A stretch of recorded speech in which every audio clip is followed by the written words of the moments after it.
Okay, so here's part 2 of the lenses lecture. We just finished talking about ray diagrams with a converging lens. Let's look now at what happens when the object is inside the focal point. So this time we start from the focal point. We go from the focal point to the lens and out parallel. Next ray is going to go from the object parallel into the lens and parallel out through the focal point. And what you realize is that these rays are diverging. They are not coming together in a single point. And whenever that happens, whether it's a mirror or with a lens, what you have to do is you have to look at where do those rays appear to have come from. And so you back them up. And so you say that one seemed to come from here, and this one seemed to come from back there, or back here. Sorry, let me fix that. That was wrong. This ray seems to have come from back here. And you back them up to see where they came from, and that's going to tell you where your image is.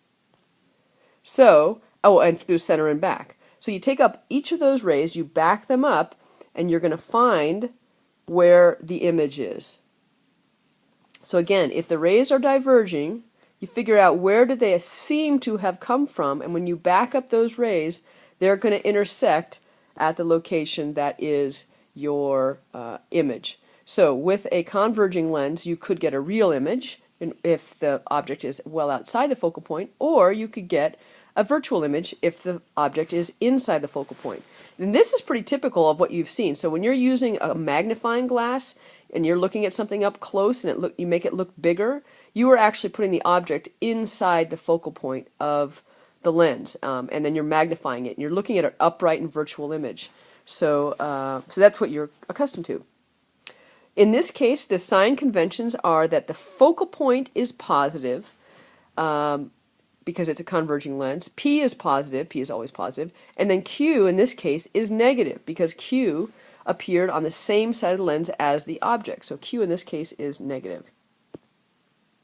So let's take a look at a diverging lens. We'll start with an object and we'll have it inside the focal point. We're going to go in parallel. Now, think about it. This ray is not going to refract towards the focal point because it's not a converging lens, it's a diverging lens. It's going to tend to go away. So how is it going to go away? Well, you think about it, it's going to go away as if it came from this focal point. So you'd say it's going to go like this. So this ray comes in and goes out as if it came from the focal point. So if we want to draw the specific ray, it's going to look like this. So in parallel, out as if it's coming through the focal point.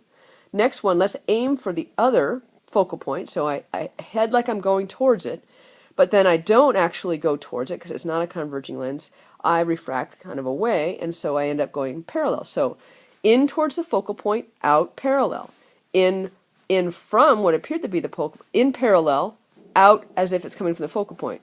In towards the focal point, out parallel. Once again, you notice I've got two diverging rays, and when you're dealing with diverging rays, you want to back them up to see where they appear to have come from. The third ray we can do is right through the center because it goes straight on through. Now each of these three rays, we're going to back them up and see where they might have appeared to have come from. So there's the first one, there's the second one, and there is our image.